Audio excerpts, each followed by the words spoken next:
Perfect. And you are all set. Have a good meeting. Thank you. Okay, the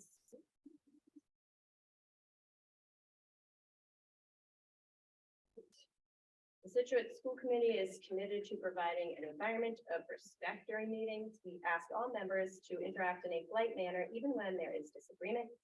We value the participation of our community and want all participants, including marginalized and minoritized communities, to feel welcomed and respected. We ask our committee members and all who participate to commit to these standards to support and respect our community.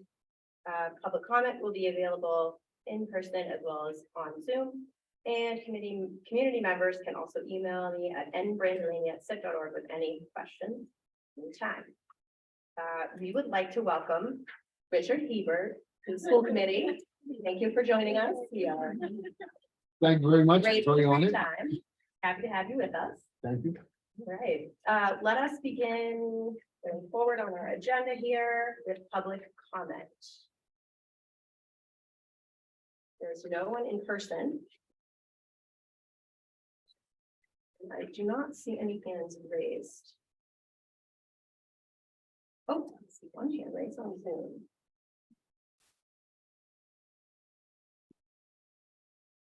Miss Brandolini, you need some help with that? I can help you.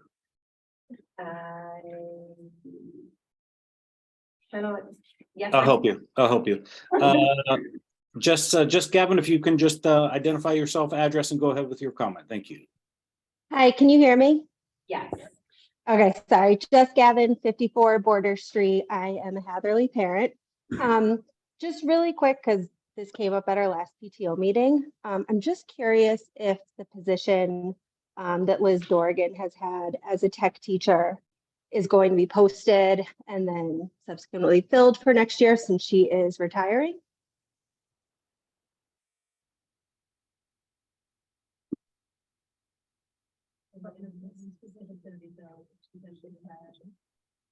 Yes, it will. Okay. Do you know when that will be posted? Soon. Her position.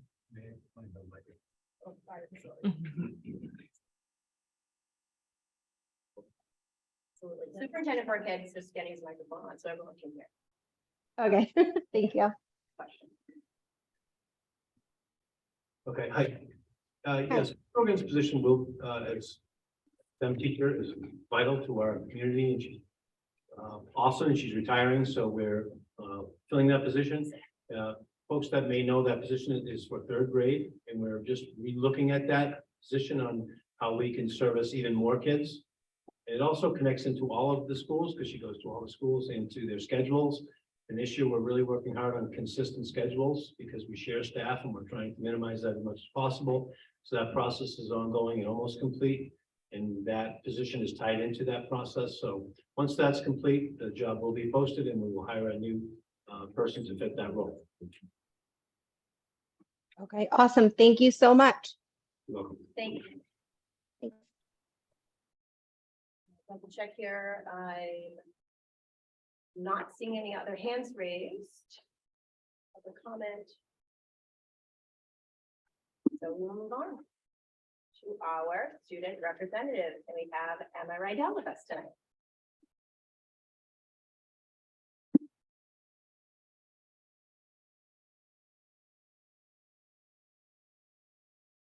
Hello, hello. Happy May. We are officially in AP exam season with US government and politics kicking us off this morning. Victor and I both sat for the exam earlier today. We can certainly say it was a lot of fun. And we're looking forward to the next ones. A few weeks ago, our Model United Nations Club took George Washington University by storm. Between touring the Capitol, seeing the Declaration of Independence, and winning numerous awards, it's safe to say it was a successful trip. We want to shout out Ms. Willinger, Ms. Treyers, Ms. Grindle, and Ms. Hall for joining as advisors and chaperones to the trip. The SHS History Bowl Club also visited DC last weekend for the national competition and for the US Pacific History Meet, which two students, David Murphy and Matthew Carolyn, additionally qualified for based on their performance at regionals. The team was excited to return to nationals after last year with many new faces. We had a great deal of fun, even with all the rain. The French exchange students returned last week after 10 days of amazing adventures. From the Louvre to Versailles and Normandy Beach, they had an amazing time, and many are excited to welcome members of their new second family to Scituate in the fall as well as the exchange program.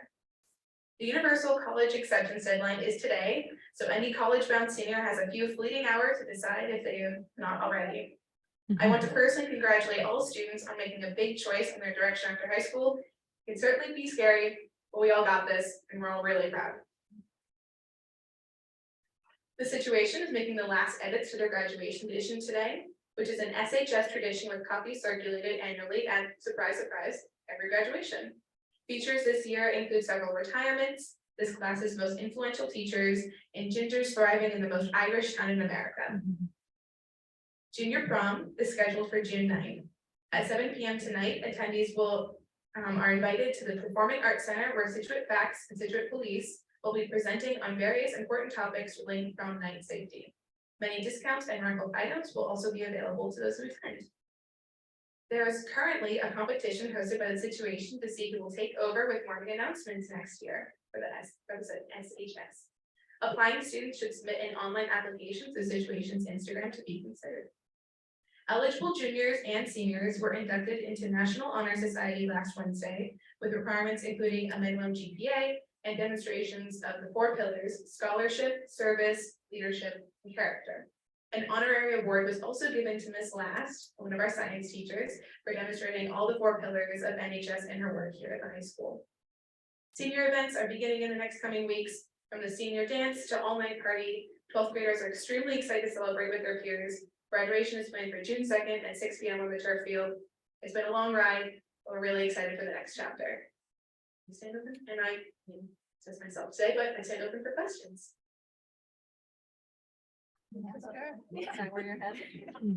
Yeah, I'll be attending UCLA in the fall. Congratulations. Thank you. And if you haven't already heard, I'll make sure to shout it out, but Victor will be attending Harvard. So definitely a lot of great places this year. We're all really excited. Yeah. Well deserved to both of you. Yeah. You're working hard. Thank you. Anybody else questions? All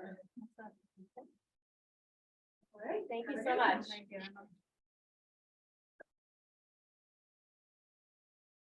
All right, yeah, next is our presentation, our Scituate Tennis Court renovation project with Mr. Mark Novak and Mrs. Jamie Gilmore.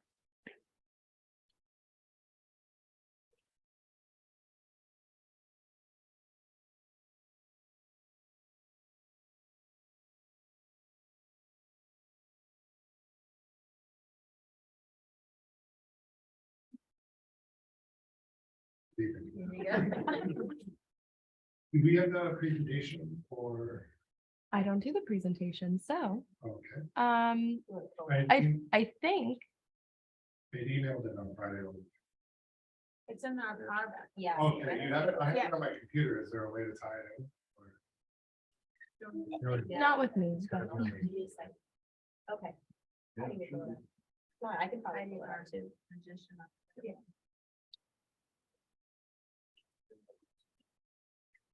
Heidi's gonna. Yeah, Heidi's gonna do it. Perfect.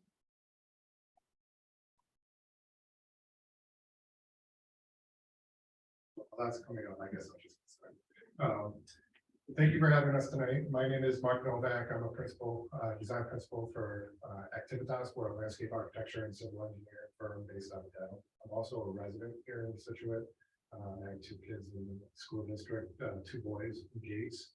To my left is Jamie Gilmore.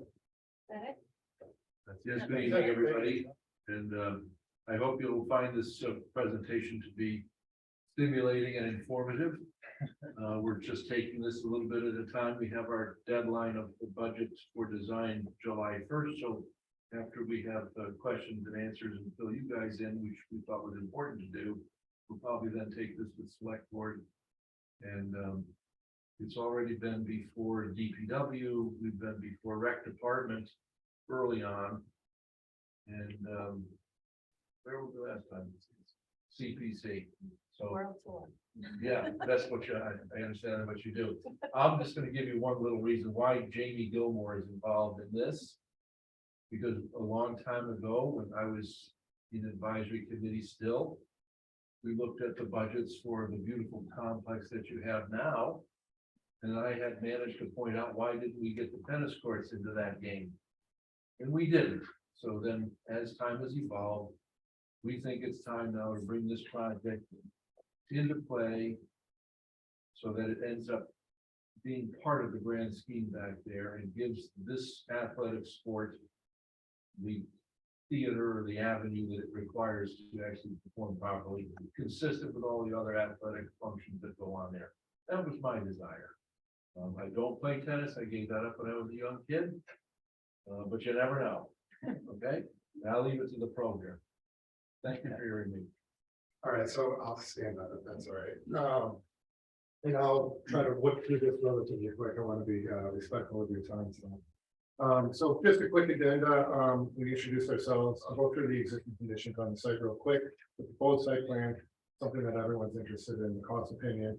And then the difference between post-tension concrete and asphalt, two different bases that we could consider for the project. And then if you have any questions, I'd be happy to answer them if I can. Next slide. Next one. So we're all aware of the site, currently 4 asphalt tennis courts located between the track and field and the skate park and the rink that was recently renovated. Next slide. We pulled together a quick site analysis. I think the thing that I wanted to show most on this is through a GIS study. We found the approximate property line for the school or the town parcel and the abutters. So you notice that there's quite a bit of property in between the existing tennis courts and the property line. That gives us the potential to expand the courts. So currently the courts are, there's 4 courts that are now, and really you need 5 tennis courts to hold any kind of high school or even middle school tennis match. There is a slope that extends up about 10 feet. But other than that, is generally available territory that we could expand the courts on. The existing access drive would not be disturbed, neither would the existing skate park or the inline hockey rink. Next slide. Some of the existing conditions on the courts, they've really reached the end of their useful life. There's significant cracking. The posts are kind of tipping over. That's from people over tensioning the nets or the nets staying up and then the wind pulling the posts over. Next slide, please. Surfacing has been worn out. The slope of the courts is out of tolerance. You need a 1% slope on the courts, and it's definitely over 1%. All of the equipment is in poor condition. Next slide, please. Up behind the courts is the existing skate park. There's certain portions of the skate park that will remain. So this portion here in the lower right-hand corner will remain. The existing walls that are all tagged with graffiti do not necessarily need to stay, and they will be removed as part of this project in order to expand the courts into the woods. These were there before the last renovation of the skate park, and there's no structural integrity reasons why those can't be done. Next slide, please. Just as an image looking from the woods down on the skate park and the existing tennis courts. So you can see that there is a little bit of terrain that we'll have to dig into. There'll be a little bit of vegetation that's going to have to be removed. But with the extension of the court into the slope and the removal of some trees will also revegetate to continue to provide a good buffer between the abutters and the proposed facility. The existing flagpole associated with the track and field will remain. That's a dedicated flagpole, so that will remain. There's a stone area that has since been utilized for the pro stairs. It's a piece of athletic or training equipment that's been positioned out there. We may need to reposition that slightly as part of the project. Not a big deal. So the existing fencing will all be replaced. You can see where the foundations are heaving up through the asphalt base. So all the posts, the chain link mesh, and the foundations will be removed. We'll maintain the existing skate park elements and build right up to it. Next slide, please. So the proposed site plan. This is the first site plan that was presented to both DPW and CPC. Really, it's This is what we'll call option one. 5 tennis courts.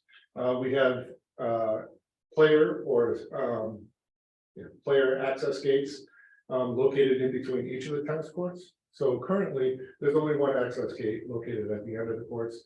If someone's playing on court 1 or court 2, and they want to get over to court 4 or 5, they have to walk through other people's matches. In this new design, you'll have a walkway that runs between the tennis facility and the track and field all the way down, and people can access their courts via their own entry gates. Located at, we'll call it page left, is a 3-row semi-portable bleacher to support about 27 spectators. The fencing in this area will dip down to 4 feet to provide proper sight lines onto the courts. New asphalt walkways tying in to the existing asphalt walkways going around maintenance drives, and then all the way down to a storage shed that will be located for tennis equipment and other physical education around it. Located at the page right end of the field, or this would be the east end of the courts, is a proposed retaining wall to hold back the slope. We're looking at a couple of options on that retaining wall. It could be a large format modular block, or it could be a cast in place concrete retaining wall like we have currently out at the track and field complex. All the fencing will be black, powder coated posts and rails and vinyl coated chain link mesh to match everything that we did out at the athletic fields as part of the athletic field project. All new fencing equipment, so posts, nets, and center straps will be installed. We can have a conversation about the coloring of the courts, but this is just something that we landed on. It seemed to make sense, the blue and grays to match Scituate colors. The base, which we'll get into a little bit, a discussion about in a little bit, is most likely going to be post-tension concrete because of its longevity. And based on discussions we had with DPW and CPC, they seem to think that makes some sense. But we'll talk about that in a second. Next slide, please. So this is option number 2. It's a little bit expanded. We start to create more of a spectator plaza and entry plaza located off the access drive in between the middle school and the high school. Some shade trees in the plaza. Again, spectator seating located in the middle of the courts. We do have a maintenance or emergency double gate located there. Those bleachers can be moved out of the way if anyone needs to get into it. Same access walkway with the access gates coming in between the courts. In this option, it's a little bit different. We expand a little bit further to the east and create a tiered retaining wall system to provide another seating area on this side. So now you have spectator seating at both ends of the court with proper sight lines out onto the courts. One of the things that isn't represented in this image that we have carried in our cost opinions is adding another storage shed based on discussions with DPW. This image also shows athletic field lighting. So this we would propose the light so we can have expanded use of the facility, especially in the shoulder seasons of the fall and the early spring. Cost opinions. So everybody has a little bit of sticker shock when they see these. So for the preliminary opinion of probable project costs on option number 1, it's about $1.125 million, 1.224. You add in lighting on that, it's another 300,000 plus. This is for post-tension concrete. If we wanted to eliminate post-tension concrete and step down to asphalt, you could have a savings of roughly $400,000. And if alternate number 3 is if we wanted to step away from that large format modular block retaining wall and go with a cast in place wall, it would be an add of about $200,000. In general, in talking with both CPC and DPW, they're in favor of eliminating alternate number 2 and going with the post-tension concrete. There's a difference of opinion on the wall, but generally, you know, for option 1, we're looking at something north of $1.5 million for our total project cost. Next slide. So option 2, since it's a bit bigger, there's more disturbance, there's more earthwork, there's more wall work. The number obviously goes up. So on the base of the project, we're at about $1.4 million. I'd like to note that we also increased the project contingency on this from 10% to 15%, just because of the added scope of work. And we don't have a survey yet, we don't have any geotechnical information, so we want to make sure that we are safe with the numbers that we're presenting to everyone. So 1.4 on the base, you add in another $300,000 for the lights.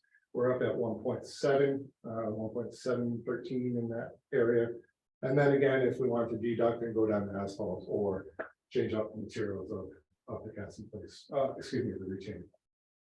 So that's generally the world that we're talking about in terms of pricing. All in, you know, if we were looking at option 2, which CPC is in favor of moving forward with the larger option, you know, we're somewhere around $2 million for a total project cost. So real quick, just in terms of post-tension concrete, if you're not familiar with it, it's much like a parking deck. It's pre-stressed concrete. So they lay out a bunch of cables through the concrete. You can't really see it in any of these images. But with asphalt these days, asphalt isn't as durable as it used to be. All right. If we went with an asphalt base like you have out there now, you can expect to get maybe 12 to 15 years out of it before you're gonna have to redo everything. And that's a maybe, you know, it could be less, just even with specifying asphalt with 0% wrap, which is recycled asphalt product. You just never can tell when you're gonna get a bad batch. So most contractors these days are really emphasizing moving towards post-tension concrete. With post-tension concrete, you can expect to have a lifespan of over 50 years on the course. The only thing you're gonna have to be doing is replacing the acrylic surfacing and color every 10 years or so. So it's really the way to go. We're doing it at colleges and universities and municipalities all around the greater Boston area. You know, the cost is obviously in concrete. Cables will be stretched out in both directions. And as the concrete is curing, they stress those cables to get the concrete to pull together. And it starts to act like one giant slab. There's no control joints in it. There's one giant slab that floats over the base. There's no cracking. It's really a great product. The basketball courts, the outdoor basketball courts, the Kozlowski basketball courts, of post-tension concrete. Those are having a little bit of a surfacing problem. The paint is kind of peeling up in different areas. That's because they didn't put a vapor barrier down underneath when they did those originally. So this definitely will have a vapor barrier. If that ever wants to be addressed, you know, I've talked to a number of people about that. It's not having to redo everything. You can grind it down and do a topside vapor barrier and then put down a new acrylic surfacing. So ideally, I mean, if this has enough money left over in contingency, we would address the basketball courts at the same time. And with that, I think that's the gist of it. I just would like to wrap, thank you. You really got this down. It was the opinion of CPC and DPW and my opinion as well as Mike, that if we want to proceed to do this, let's do it so we don't have to visit it again, at least in my lifetime. 50 years post-tension concrete is the right way to go. You won't be disappointed. There were no existing pictures of the courts when it was raining that resemble the lake out there. So this won't happen. So we're trying to put a program together that's basically, that's why we went to DPW. Everything needs to be taken care of. Nobody should come back in 10 years and say, why did it go this way or why did it go that way? And again, it's also going to be consistent with the quality that we've already experienced and are enjoying now in the football field, et cetera, back there, the complex that it works. So I hope you'll, any questions or whatever, we'll be happy to answer them. One thing I didn't mention is we also put in the cost some branding. So it'll be consistent with all the other athletic facilities out there with Windstream and stuff like that. Peter has a question. No, first of all, I think the first comment, I want to thank you for coming to us. I think that in reality, we don't really oversee a project like this, but obviously it's important to our footprint, and we have students and staff who will take advantage of the potential new facility. So I appreciate you coming, taking the time to speak to us, let us know. Of course, I have some comments. I played in those tennis courts in whatever 30 years ago, and it's about time that we actually are able to have a match there. I don't know how the high school does it now, but I think that I want to say that maybe when the boys or girls practice here and the other one practices there and they alternate, but they always have their matches at the old gate school. So I'm in complete favor of this. I guess my only question would be relative to CPC is what percentage of this project, option 1 or 2, is CPC eligible, or is all of it CPC eligible? All of it. What we haven't done yet, which I assure you we will, we have talked to some private sector individuals. So we will do some type of a private sector. I know CPC always likes the community to get involved and put something in as well. Once we clear your committee and then the select board, then I'll be able to have some time to put some people together that I've already expressed considerable interest and see what we can do on that side to support this. If you like a chunk of the existing court in the building, make the wait on your desk and make sure we get that point. Seeing how you played on it 30 years ago, that's fabulous. You see how many years ago? No, more, 35 years ago. That fair enough. So that we could do, and it would not be a burden. I like your reference to the coloring. I think it should be some sort of blue and gray. I know that blue is kind of like the ending, like US Open, I think is blue. So something like that is consistent. Yeah. The two colors, great. In terms of the CPC funding, it's our understanding and our belief that 100% of it is fundable through the CPA funds. You know, unlike the Fields project where synthetic turf isn't covered, there's nothing like that on this project. The one thing that they may deem non-fundable is like the bleachers, that they're not permanently secured to the ground because CPC won't fund anything that's movable. But outside of that, I think we're interested. No, I think the light, I didn't know what the lights would be. I think the lights are obviously an interesting potential add, but you can't use those courts now in the evening, so it would be. It's dark over there. The lights were funded as part of the athletic. Okay. And I don't really want to ask this question, but I will. I know there's been a lot of ask about pickleball. It would not be designed to utilize these as pickleball courts in addition to tennis courts. It would just be tennis. It would just be tennis. Okay. Yeah, so there is another citizen that is filing an application, or plans on filing an application with CPC for a pickleball specific facility here in town. And they're keenly aware of this project and they're waiting for this to go through its proper channels so that they can follow on the wheels. They are acutely aware of the differences that the tennis ball and pickleball community have. I think, you know, generally they all get along, but you know, when it comes to court time, that's when, you know, words start flying. So this is a tennis only facility, and I believe I'd have to check with Mr. Scott Payne on this. But if this wanted to be ever used with postseason tennis matches, they don't like to see pickleball striking. Perfect. And last question, I think I know, in terms of the timing of this, it's potential special town meeting in the fall and then maybe Yes. next summer, starting this. So right now, the way that we're laying it out is if we get a design budget, if I get a design budget to Jamie by July 1st, so we can submit that to CPC. Assuming CPC approves it, it'll go on the special town meeting warrant in the fall. If it gets approved there, we'll design through the winter bid, and then in next year's annual town meeting next year, we'll have the actual bid numbers and a contingency, and that will allow us to start construction July 1 of 2024. It's fairly fast track. Yeah. I guess the other way to do it is if we went for, much like we did with the 90-foot baseball diamond over at Central, and also the fields out here, we went to town meeting with an estimate as opposed to a hard bid number. And that may allow us to expedite the schedule. Great, and I really appreciate you taking the time to come and speak to us. No, I feel like we're important. Yeah, it's nice to be informed. Thank I you. just had one quick question when you said, on the backside, like the impact of the trees, like what are we talking about in terms of having to remove, like environmental, right? Like what trees are gonna, do you have a sense of that?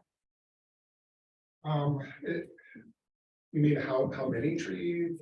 I mean, I think one thing that I'm sure, as you know, if you've been to any of the town meetings, like the environmental piece, I mean, we value our green space. And so being able to integrate these beautiful courts into the beautiful scenery, I think especially being located at the school is important. So I'm just wondering like I just want to be mindful of like protecting as many trees as possible. Yeah, that's a great question. And that's something that when we get an actual survey, we'll have them locate the Okay. trees, so we have a better understanding of how many we're removing and the size and caliber.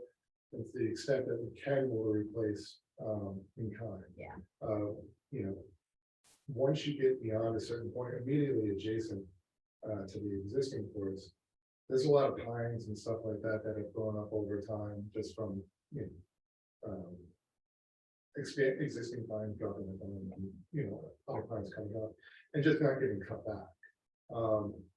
Whether or not you call them, good quality vegetation is a different discussion. And once you get up into the hill, there's a lot of room for infill plantings. Which we can work with. Yeah. Because not only the environment, but we also want to be very respectful of our others. Yeah, I think as you, I'm sure you know way better than I do, just being mindful of like who the contractor is, right? We don't want just coming in and bulldozing trees. I also wonder if down the road, as we replant, is this an opportunity for our students to get involved with replanting trees? And is there an environment, is there an educational aspect? This Yeah, would be really cool. That could absolutely be an option. And in terms of the contractor coming in and just bulldozing trees, if we're involved in the project, that's something that we would never allow. We actually come out and we tag each tree to be removed and this tree. So. Thank you. It's about the abutters, what conversations have you had about, with them about the project? At this point, we haven't had any conversation with the voters. We're running it through the proper channels at the town level. And then once we understand that it's going to be a formal project, then we'll probably have some sort of forum, much like we did with the baseball project and the athletic field projects, where we would send out notifications to abutters and give them the opportunity to come and express their concerns if they have them. And just out of curiosity, in your research for this project, did you find when the last time any work was done on the tennis courts, if any? I've lived here for 15 years. And Before records. Ever redoing this. I don't remember. Maybe change So it's time. This design is also assembled with the idea, that's why we went to DPW to make it as low in maintenance worthy as possible. We don't want lots of lawn. We don't want extra plantings that are gonna be required, fancy landscape care, forgive my informal usage. So this is, the courts are gonna really take the predominant visual. The sidewalks are minimal, the lawns are minimal. The terrace, which I like in the second option, will be very impressive and pleasant and inviting. But everything else is pretty well going to take care of itself, even the storage units there. So you can put things away. Yeah, and all plantings up top will be native and fill plantings, so Yeah. they'll take off on their own and then require no maintenance, except minimal water and just give them storage. Thank you. Fine, thank you. Thank you very much, both of you, for your time and for sharing the project with us. Thank you. Great, thanks for having me. Pleasure. Thank you. Thank you. Will you guys be, will you be asking for our letter of support or? Definitely. That would be, yes. I thought we picked that up tonight. Oh, get rid of it. You know, it's good. Perfect. Thank you very much.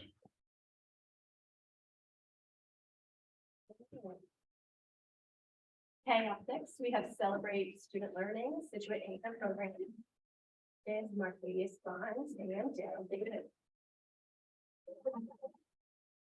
Hello.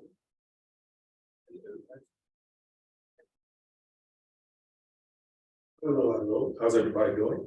All right. Hello, how's everybody doing? First, I just want to say thank you very much for your time and accepting us into the space. I'm Arcadius Barnes, medical coordinator.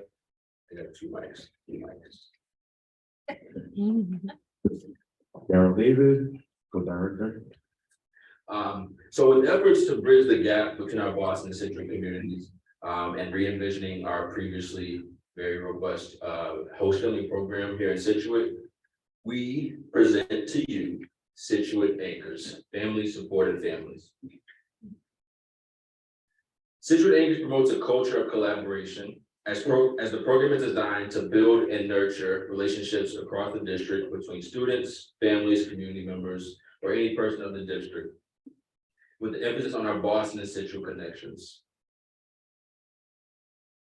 Scituate Anchors promotes a culture of excellence as together, as an organization, we do whatever it takes to help each student and family reach their full potential in the district. So going along with that, let's get to it. And what is an anchor? Very simply, a district member that has chosen to partner with or support others in a district, regardless of residence, create an environment of mutual support.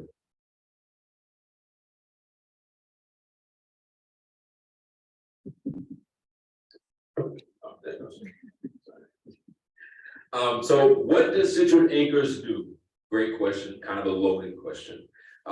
In very simple terms, we break the ice, right? So we create relaxed and fun environments for families and students to interact across the district. We provide spaces for our students to interact with each other outside of the classroom, to share their similarities and unique identities, and mainly creating a support system for our students and for our families. That could be a Boston family, a Scituate family, a family that just moved into the district. Anyone can receive support from this, anyone can benefit from this. If we wanted to operate very similar to a PTO, where parent collaboration is at the very center of student support. And how can you help? What are our next steps?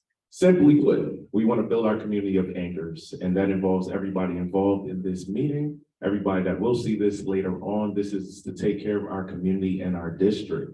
In order to do so, we need everybody to stay in the loop. And in order to stay in the loop, we ask everybody to just register.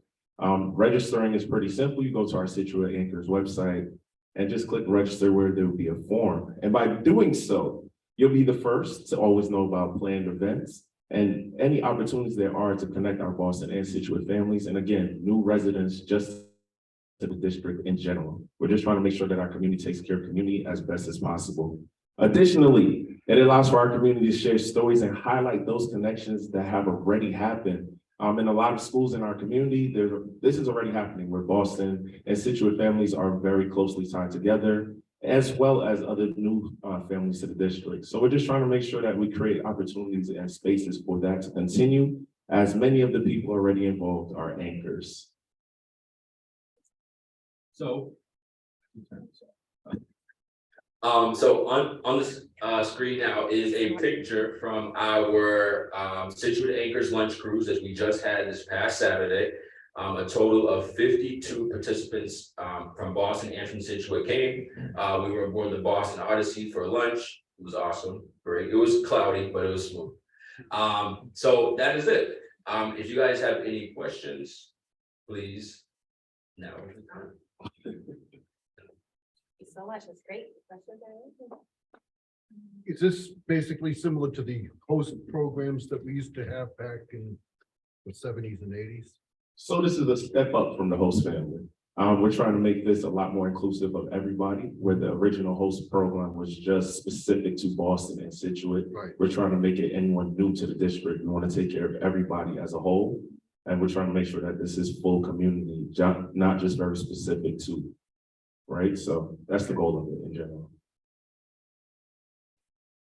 Yeah, this is great. I just read this. That's amazing. Thank you. I love how you frame it as a PTO, because I think that just clicks with everyone, just so instantly. It's like, oh, yeah, absolutely. Yeah. And I also love that you said about highlighting existing connections, because I think that's really important. There is so much going on and it's hard to keep up with everything and everyone. especially during COVID, Of you know, course. when kids were connecting and, you know, with other kids from Boston, Scituate, they figured it out and friendships blossomed during that time too. So it's really important, I think. And I love you guys are doing that. Wonderful. That's the goal. I think I know the answer to this in very Peter Gates fashion, but I'm gonna ask the question anyway. Please. Are you collecting data and getting feedback from families, like how their experiences are, and what are you learning from the feedback you're getting? Not as yet, so this is a very new endeavor Yeah. altogether, extremely new endeavor, Yeah. but we've had pretty quick turnover. Families are signing up very quickly. We already have students doing it, and that's kind of where we're like, let's take it to the next level. Wampatuck, there's a large community, Hadley, large community of families that just reach out to us on a regular basis and like, hey, we had a kid over. It's all happiness, so it's like, why not make it something that can expand and get bigger than that? You know? Well, I'm just grateful again for you coming in. I hope that you'll come more often, because I think this is the first time we've had a presentation. Yeah. And I love seeing your faces and your presentations and the smiles Of and course. the enthusiasm. It's like, I love it, right? So thank you so much. Of course. Any other questions? Of the event that you had this weekend, what was, who did they consist of? You had 52 participants. Was it mostly Metco families? Was it Scituate families? Was it a mix? So it was definitely a mix. So there were some teachers there, some administration there, many families, grandparents came, siblings came, cousins came.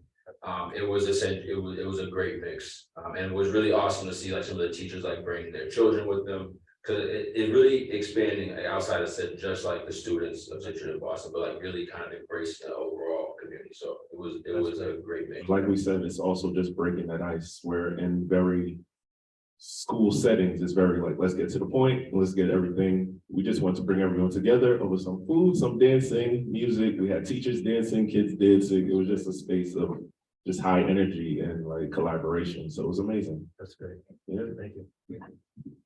Thank you so much. Thank you guys. Thank you.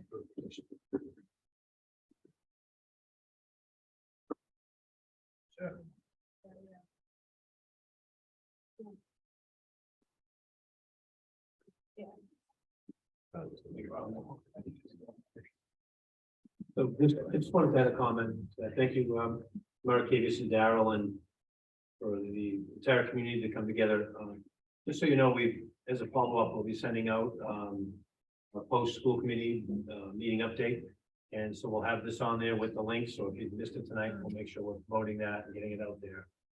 So folks can join and we can expand the family. So just want to thank you guys as leaders and working with our families. And I think this is a new approach to the host family approach that was very successful and is looking to expand on that same concept with just unifying everybody around a great cause and making it social and important. It couldn't come at a better time.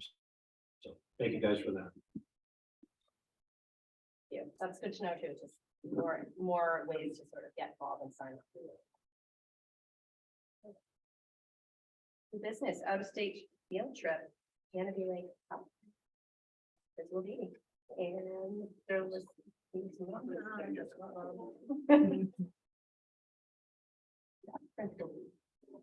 evening and thank you for having me today. I am here on behalf of our band and chorus program seeking permission for an out-of-state field trip occurring on Friday, June 9th, as our 7th and 8th grade band and chorus program seek to participate in the Canopy Lake Music Festival. At this festival, students will perform for judges who will critique their performance and help the students to grow as musicians. The times approximately 8:30 a.m. to 6:30 p.m.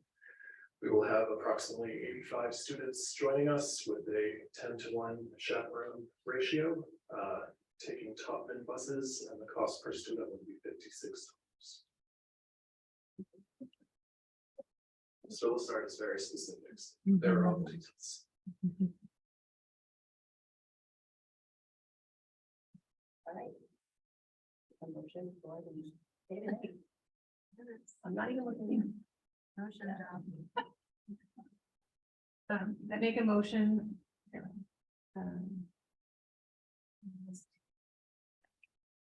I make a vote motion to approve the out-of-state field trip on June 9th, 2023 to Canby Lake Park.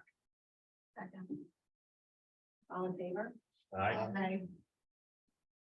Just as an FYI, that's the same day as. the Hopefully that's something great. Thank you very much. Bigger scandal. Thank you. All right, Superintendent Burkhead with executive summary. Yes, so this is a memorandum, looking for a vote on a memorandum of understanding with the schools custodian union. And this is a memorandum of understanding which complements the contract in place through 2025. And it specifically involves collaboration between the union and the administration on a new evaluation tool that will be put into effect this year, something we're all very proud of. Excited to include and make official, so I would recommend voting the affirmative if you're able to do so. And I'm happy to answer any questions. Any questions? Take a motion on that. I make a motion to approve the Scituate School Custodian Memorandum of Understanding. Second. All in favor? Aye. Okay, the next one is for the contract for the cafeteria personnel in school committee. And again, another, what I believe, a collaborative and positive contract. Reflects well on our students, families, and our staff. And some of the highlights here are increased wages that are competitive for surrounding towns, so we may attract some high quality cafeteria personnel. Also involves longevity increases and personal day increase, and also some language around steps and lanes, so as existing staff members are respected in their contract as far as salary goes. And we've come to this agreement through the group verbally, and we'd like your vote of approval tonight to solidify the contract. Okay. The motion on the contract. I make a motion to approve the cafeteria personnel contract 2022 to 2025. Second. All in favor? Aye.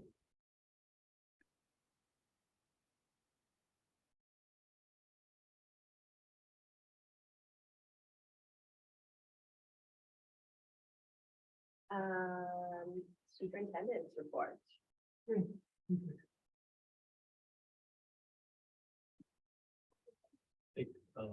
Driscoll's going to help me with up the presentation for our viewing audience. When she does that, I just wanted to make a few brief announcements. I want to congratulate Mr. Richard Herbert on joining the group tonight. I know it'll be a short stay, but in a few conversations with him and research on him, I know we're blessed to have him here. And thank you for stepping up and doing so. I appreciate that. I also want to thank the other members that have stepped up. It was impressive to see 5 people interested in this, and it says a lot about the work our committee does and the hard work they do, and appreciation for it. Dr. Sheila Kutskisk, Emily Murphy, Richard Taft, and Natalie Wagoner. I just want to thank all of them as well for your interest, and we appreciate you.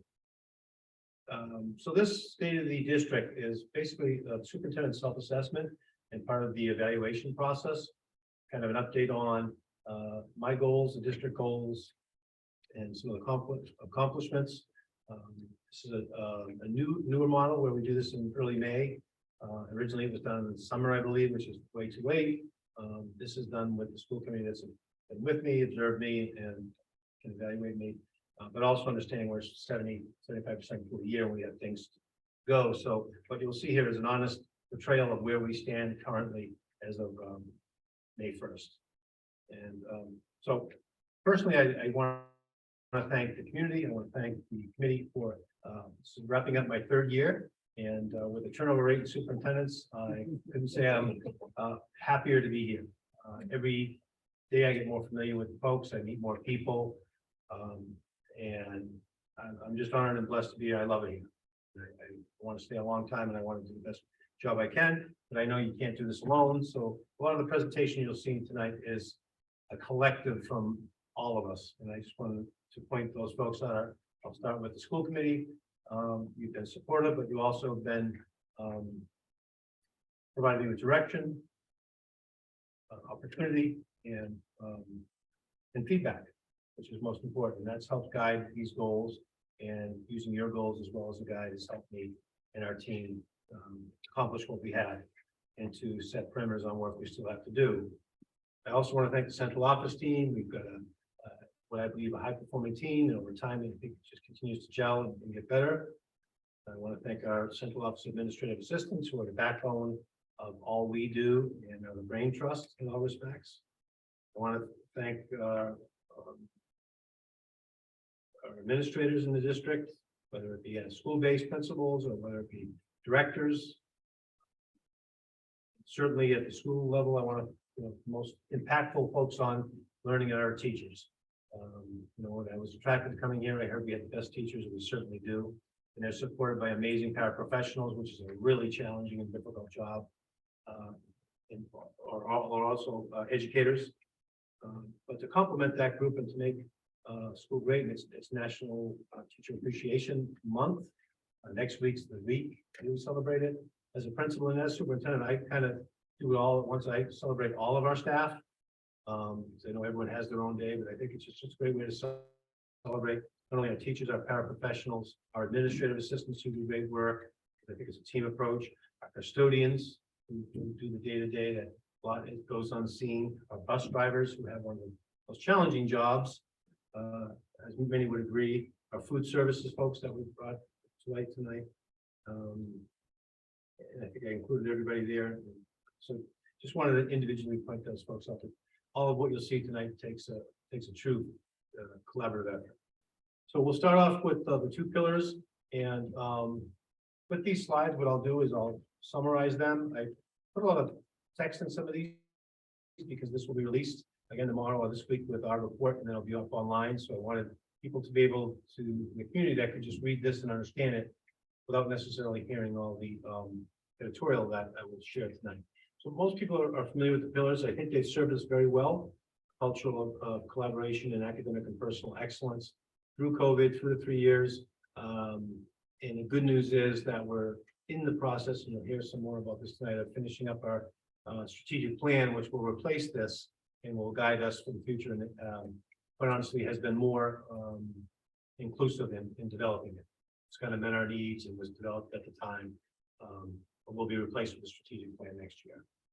So we'll be retired. So I come up with it. We generated this chart here just to give a visual of where we are with the goals. And I think the word we used at the beginning of the year was ambitious.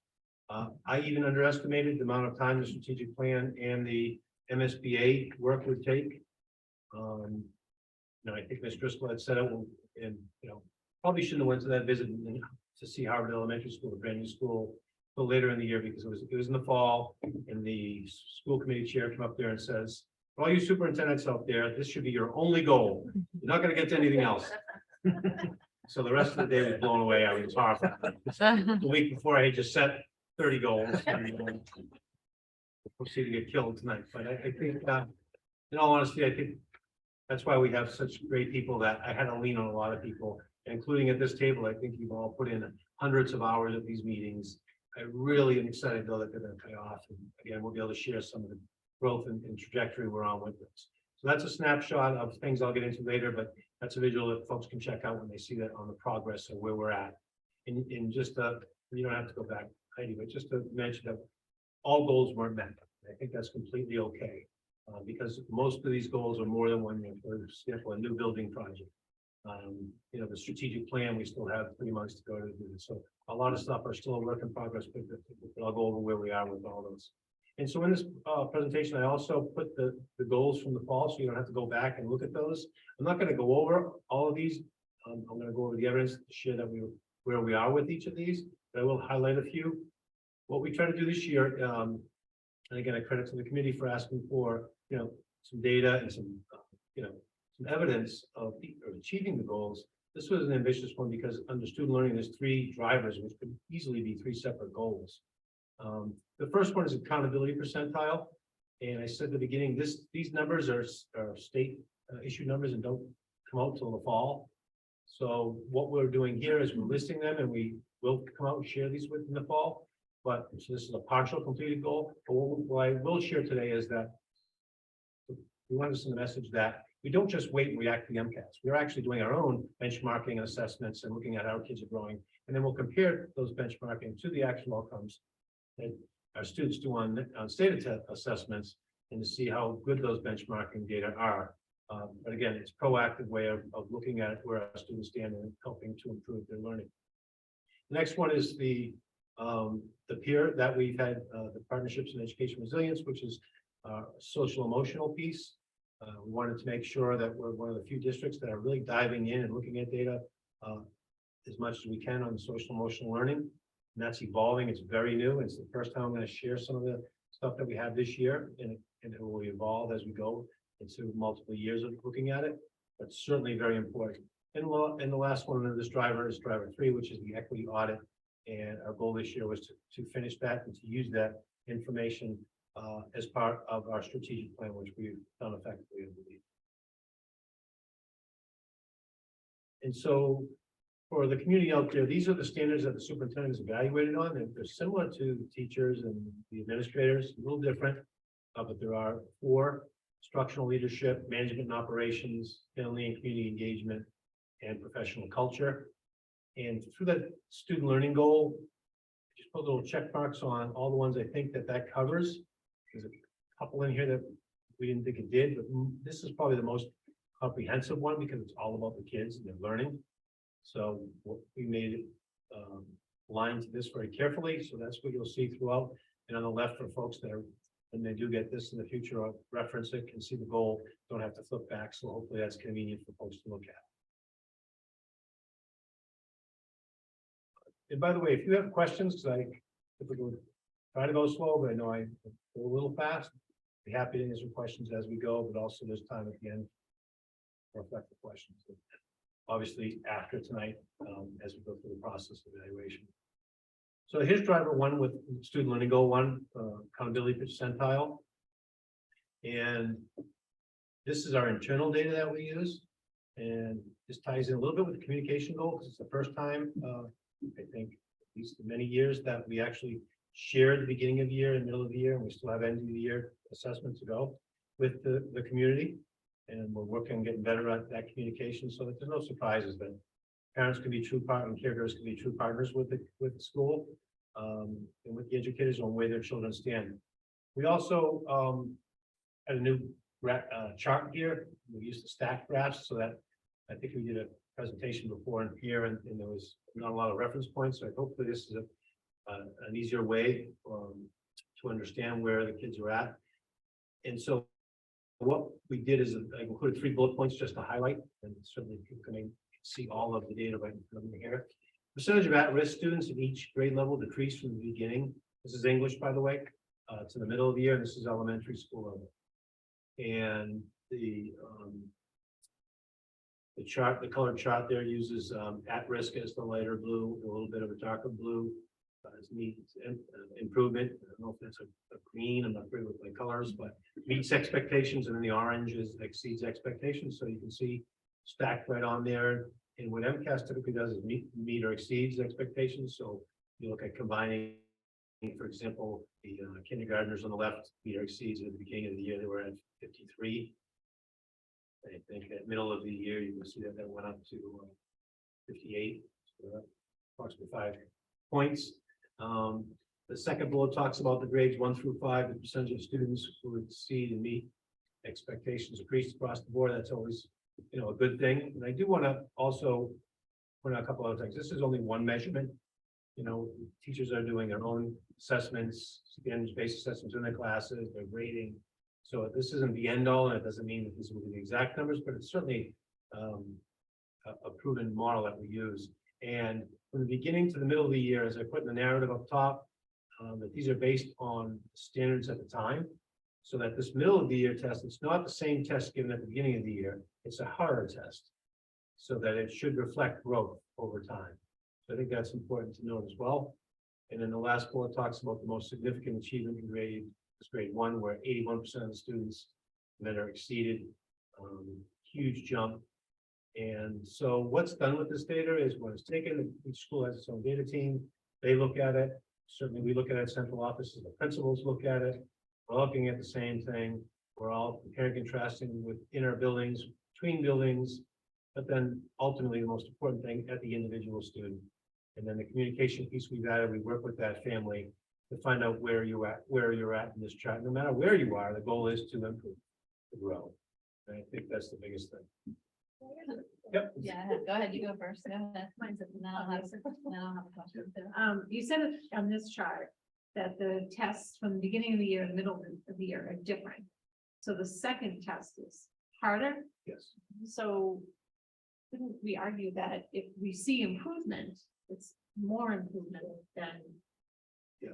And you because said it we're not- definitely, so, right, so I'm downplaying a little bit, so if you see, if you stay status quo, it's actually a good thing, kids are aligned to the standards, if they're meeting or exceeding, they're right on target.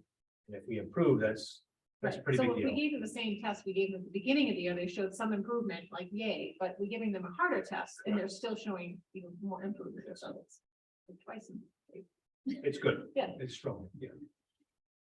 So I can interpret this and I see like the most significant achievement, I can add the numbers. I guess what I would like to hear a little bit more about is, can you sort of situate this data for us? So, you know, I know you love feedback, so I'm going to ask the hard question. I'm going to ask a couple of questions. One is, what are you learning from this data? Right? And the other thing I want to know is, what are you and Heidi worried about?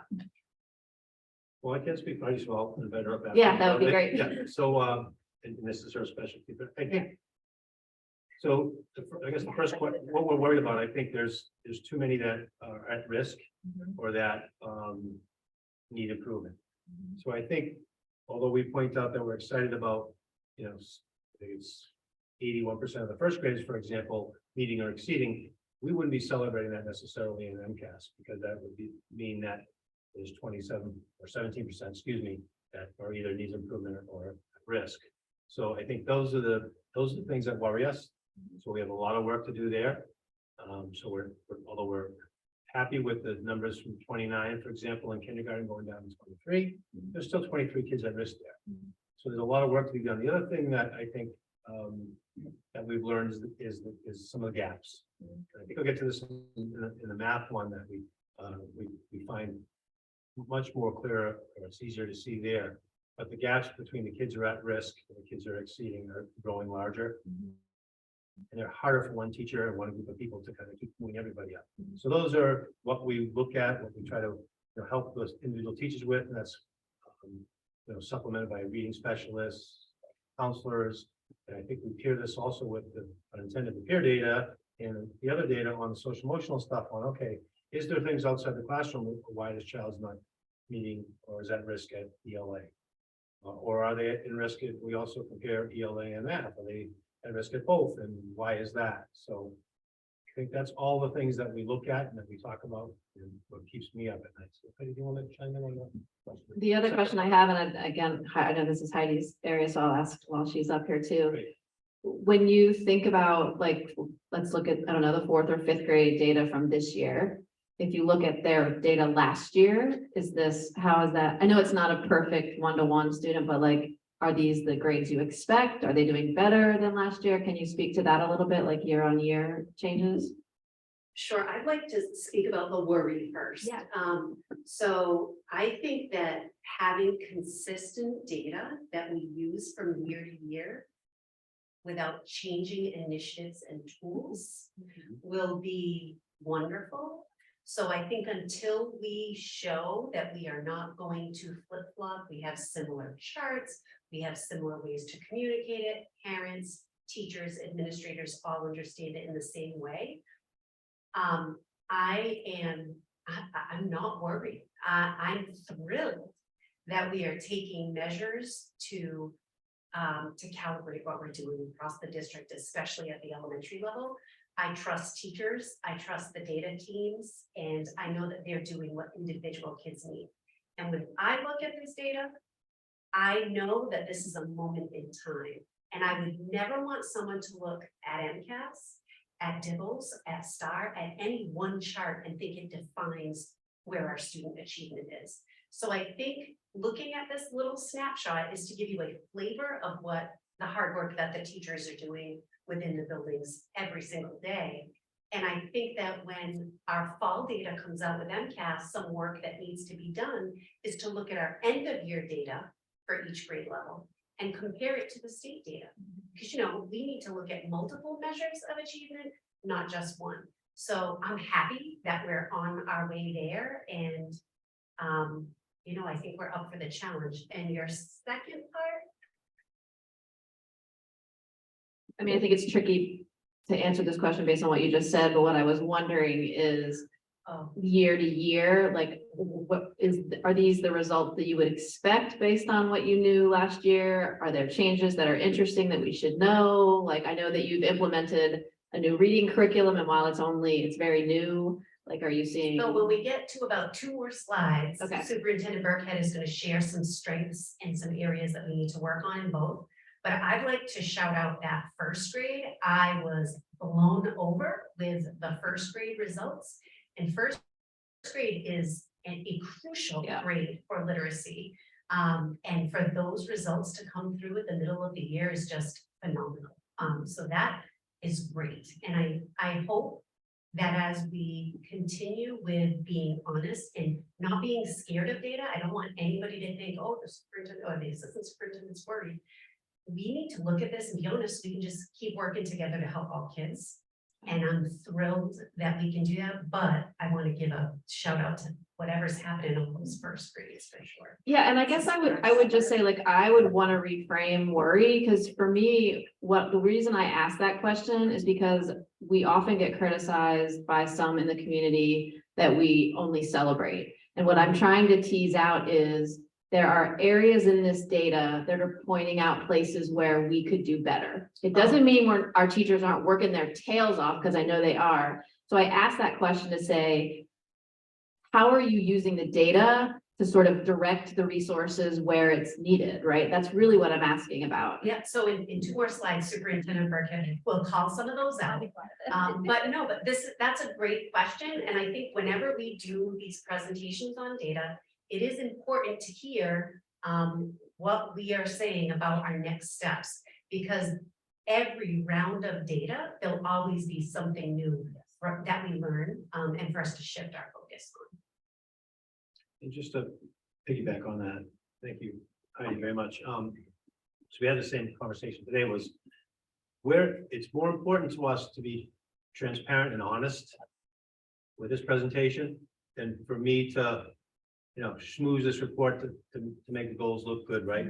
And get good kudos from the school committee.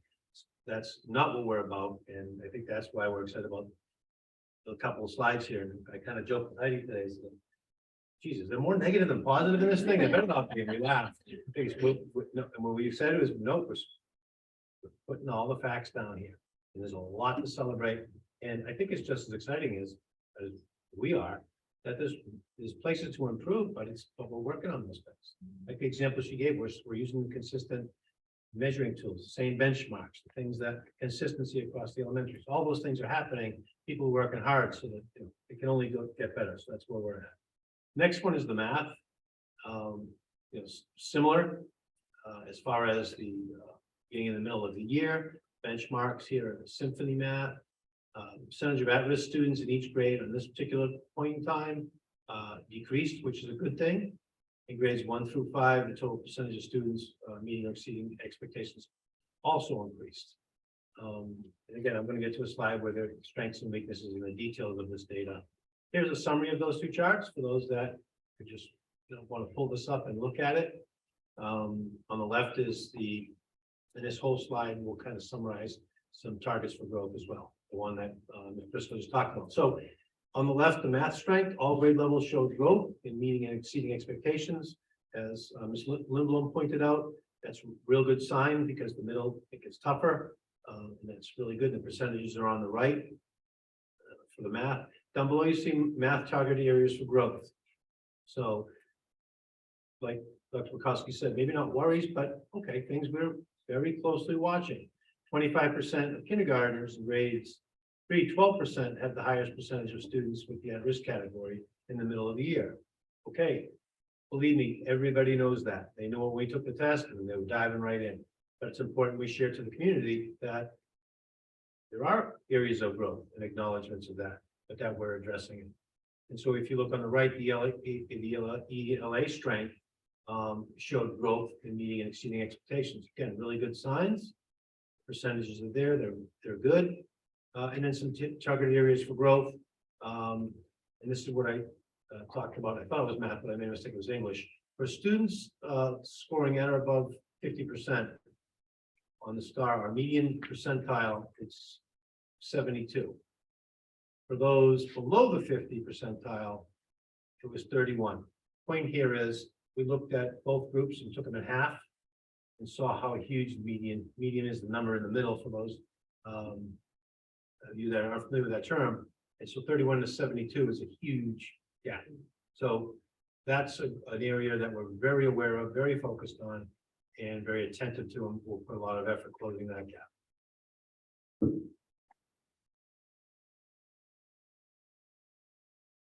So next we go to middle school. Middle school, we have an IXL program. Again, not a lot of middle schools Can I ask have. a question? Sorry, Oh, don't sorry. cut you off. Just an elementary piece Please. before you switch to that. Yeah. It's more of a comment. And going forward, even I know we're talking about, getting kids to target. Something that comes up all the time, and maybe we can tease this out even more as we go forward, but kids that are consistently exceeding, more sort of what else are we offering that other sort of end of our student base? Absolutely, and I know exactly what you mean. Yeah. We can include that. There's a little flavor of that in here for everybody, but certainly those kids that excel and taking part in that as well. It's great, great feedback. Thank you. So this is the middle school. Our program that we use for benchmarking here is IXL. 3 times a year. Again, we have beginning and middle of the year, and it also is in a snapshot in time of where the trends are at that time. So progressively more challenging. Grade 6 achievement increased substantially. So like the grade 1, we saw a huge increase in grade 6. So, when we see that, we also dive in and look at the why. Why is that happening? Why is it happening in grade 1 and 6? What can we replicate, or things we can learn from that? So that's ongoing. And then the side we want to look at to improve maybe is that the at-risk increased in grades 7 and 8 slightly. Okay, so there's an example of, right, it's not all rainbows and unicorns, but there are some things that we're, working on that we didn't see as improvements. So that's that example. Here's the another example for ELA. And the highlights here of substantial increase in achievement in all grades. And that was, you can look at the numbers, that's pretty substantial across all of them. Then 28 to 40% of all students in each grade level need improvement.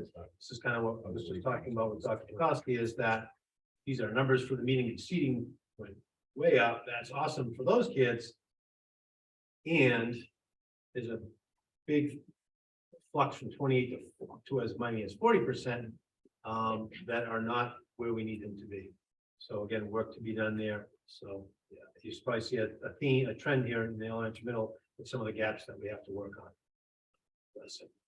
Bill, I would imagine too, with the ELA program in place, reading programs in place, that would just see changes there with new curriculum materials. Absolutely, and I said that a year ago when we bought it, so we're watching that, and that should start to pay dividends 100%. So this one here is the high school, and the kids are taking their APs now, as we heard tonight. So we'll get those scores out. But if you recall, back in the percentile ranking from 1 to 99, some of the other categories are rigorous coursework. And one of our goals was to increase that and to offer that to our students.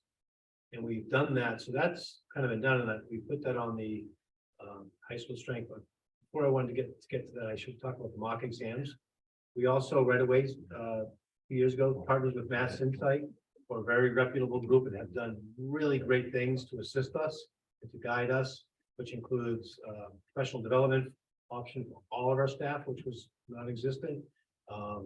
Opportunities to come in and develop workshops, and then this is other great advantage to having them is offering actual mock exams, where I know it's tough for the kids. Those are grueling exams, but there's a lot of research from Mass Insight that says if you take that practice and common sense too, if you take that practice exam similar to an MCAS, if you've never taken one, the first day you take one, it's about test taking too, right? They're really rigorous, they're very unique. And so for kids to get exposed to them, to get the feedback on where they did well, where they can improve with their teacher, it's a huge benefit. So really proud of the ELA group. We went from 57% of kids taking the mocks to 94% is incredible. Math jumps and the science jumps are smaller, but trending in the right direction from almost, for not having them a couple of years ago to having now a third of folks taking them. What's the story there? Yeah, so I thought I'd get the question on why. The big increase, yeah. Yeah. Right. Well, I think there's Heidi, I think maybe they plan to like rely on the she team. prepped me for this answer, but I'm gonna be honest with you. Well, I don't know if you remember last year's presentation, but the teacher who actually worked with this, she had the best experience with it, and she did an amazing job, I think, communicating it with her department and her students. But what I'd like to note about these mock exams, it's not just a test and then it goes back to your classroom teacher. These mock exams go to a pool of educators through Mass Insight. So you actually get outside feedback outside of the little bubble of your classroom. So the teacher gets feedback as well as the individual students. And it's a wonderful organization. And the math and science, we take these mock exams in like January and February. So those courses are not done yet. So that's a much heavier lift. It's not just a skill that you're practicing. They literally are not done with the content. So that's a little bit more daunting. But again, we hope to increase more every year, and we hope that it will pay off with results. Thank you, Heidi. That's a great answer. How many phone friends do I did bring the whole crew tonight. I got Camille here and Dr. Bovert here, Bob's online, so it's a team thing. A nice way of saying your butts better be here ready to since I can't. They do a lot of this, obviously. So yeah, that's great. Can we just, I just want to go on the strengths, please. Yeah, thank you. So just back to that rigorous, look, we've added the AP Environmental Science, Human Geography, and Computer Science last year. The kids are taking them, so that's a great thing. So we're proud of that. And the ELA, AP, then we talked about. So high school targeted area for growth. Obviously, we want mock exams are not offered in history and social sciences by Mass Insight. One of our goals is to kind of do that ourselves and replicate that so that those tests are supported, those students taking those courses are supported. So that's an area of growth for us, and the maximizing participation, obviously getting those numbers up, and to continue, we're already seeing increases in access to AP. Not the same kids taking more, but new kids taking their first AP. And that is a growth that we've seen, and we'll look forward to reporting when we get the numbers back as well. So that's trending very well. So we've talked a lot about English and math. I just want to make sure that this is K through 12, that's science and social studies we just acknowledged. But I also wanted to talk about ESSER money, because I think we've used that money very wisely, and Dr. Dutch and our team and the town have been very cooperative and helpful with that. I think we didn't spend it on staffing, so we're not like other districts finding when that money runs out, we're having to cut staff. We did use it on things like this that support student learning. And to have kids on a Saturday, maxing out the number of spaces we have to take part in hands-on science work and authentic learning experiences is pretty amazing. And this is called the Flying Classroom. For those of you who don't know, we've partnered with them, and we've used this money to have this option above and beyond the school day. It kind of goes goes into what Ms. Brindley said about those students that may love science, excel in it, want to be pushed even more. Those kids will be on here, or for anyone that has a passion about science. So I knew we put this in purposely because we know at about 40 minutes you'll be sick of hearing me talk. So we've got a little. And we are so excited to be with you this morning. You guys have an incredible team of teachers and administrators and support staff that have worked really hard to make this happen. A lot of people like me, I didn't have anything to do on those days and I was really bored and it was just super fun and it was a really cool experience to be able to have all this stuff shipped to you and learn all your making something. In partnership with Scituate Public Schools, our team had an incredible opportunity to work with students, staff, and families by creating different experiences that brought STEM to life through our hands-on engineering design challenges and dissections. We launched this partnership with an in-person keynote presentation and professional development with staff. We also flew in and hosted a family engagement night where students were able to meet Captain Irving and engage by asking questions about some of his global expeditions. Flying Classroom had a unique opportunity to work with families and students through the implementation of a Saturday program called Taking Flight with Flying Classroom. These sessions were designed so students and their families could join virtually from home and engage in different learning experiences together. Maybe I could try this again and maybe I could like maybe make the wall a bit thicker. I flattened one color and then I stuck the popsicle sticks on the back. And then I put that in and I did it 2 times and then I put a popsicle stick right there. Owls are nocturnal, so they live at night and their eyes, their pupils get wider at night so they can see in the dark. Instead of like you looking at a whiteboard or something, you're actually making it and learning it and experimenting with what you're making. I think that's a great way to learn because not everybody's a visual learner and you actually using your hands and experimenting and trying out different things. And it's all sent to you, so it's in your own home. I think everything about the class was like amazing and I'm just like shocked that this was actually like a free class and everything. He looked forward to it. I was very surprised. He knew on Saturdays what time it was, and he made a little video. He loves to make little videos in general, but that one was super cool, edited, and he was so excited to share what he had made. I wish that they had funding all year round for this, and any districts and communities that are contemplating and maybe trying to incorporate this. It intrigues the creative kids that may not necessarily be kids that want to sit in a desk. They had dissected a cow's eye. It came with masks and gloves, and I was really shocked about how thorough the kit was put together and all the materials included to do every single activity. This was exactly the amount of time and a balance between explaining what they were doing and then actually creating what they were doing. And so I have looked and looked for programs like this for my son outside of school, and they pretty much don't exist. I really would love for this to come back. And I know there's so many other people and parents that would love for it to be offered as well.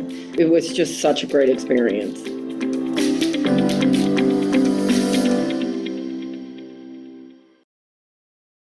So the good news is that we'll be coming back for next year, and I think we've seen the numbers go up every time, so word of mouth's getting out there. That's really a positive thing, and so we do that. Is there a number on how many kids can participate within the system? Like, do you get a quota? I think we have 30 per session, is that right? 30 per slots. session, 30 slots, and they were maxed out.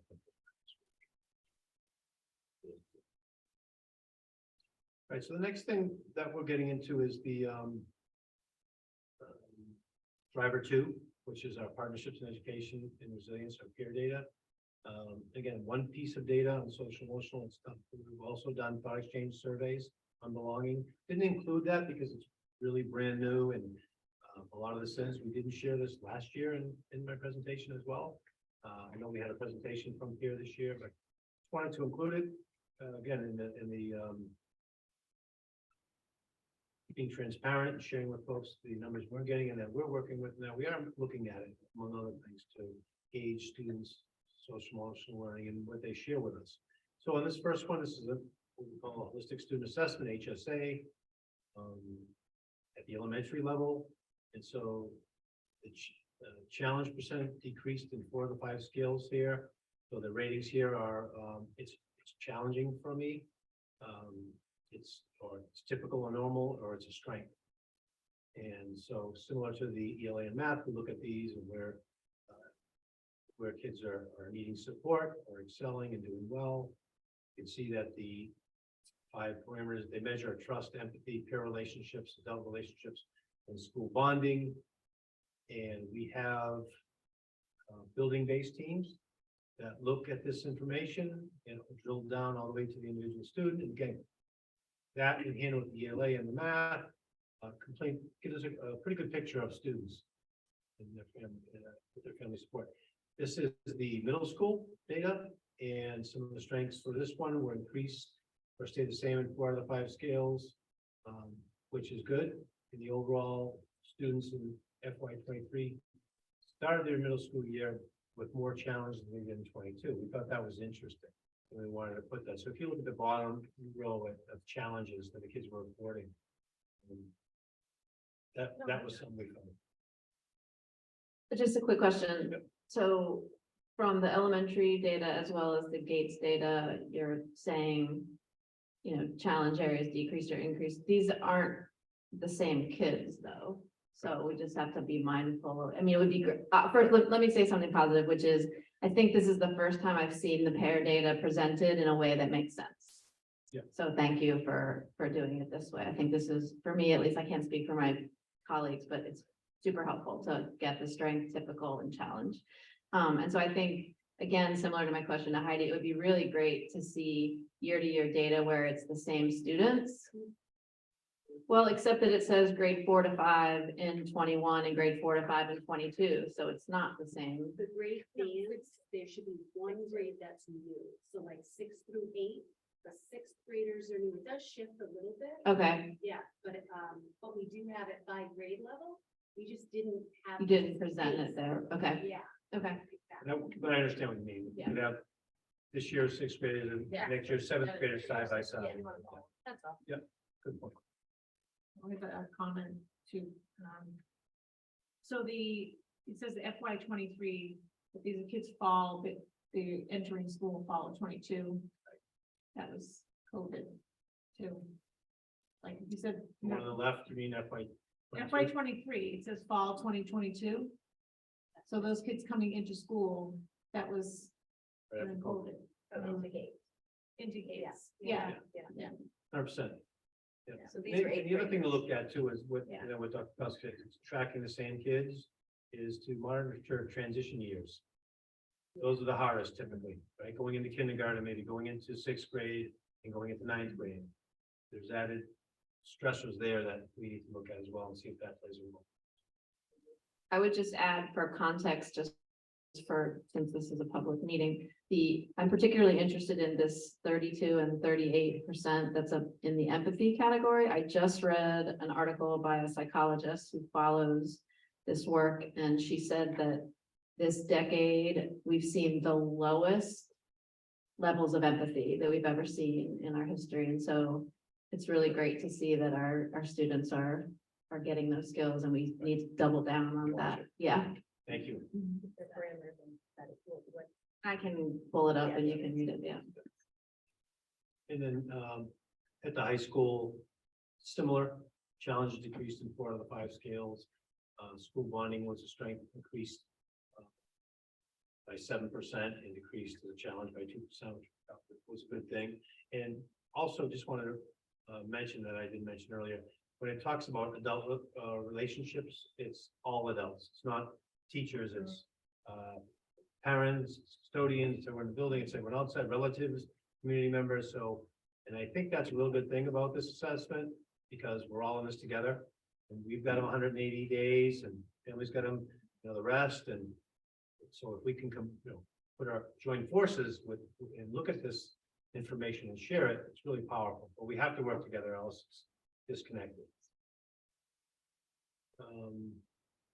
This is the equity audit. And what we pulled out of here is the priority recommendations. These are the big three, if you will. There's a lot of information. This is available to everybody on the website, and we certainly provided it to our strategic planning vision groups. But the big three are that these equity actions and goals are embedded in what we do in our strategic plan and spelled out.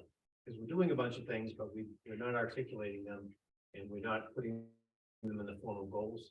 The next one is that the equity is aligned to a professional learning plan, which makes complete sense, right? If you're going to make it a goal, there should be professional development on it.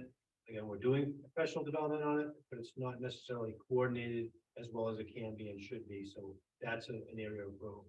And the last one is the human resources, our hiring practices, and demographics, and how we attract people that represent the students in our classrooms, all important things. And that was another big piece of that. So those are the big three takeaways that we look to include in our strategic plan and show improvement.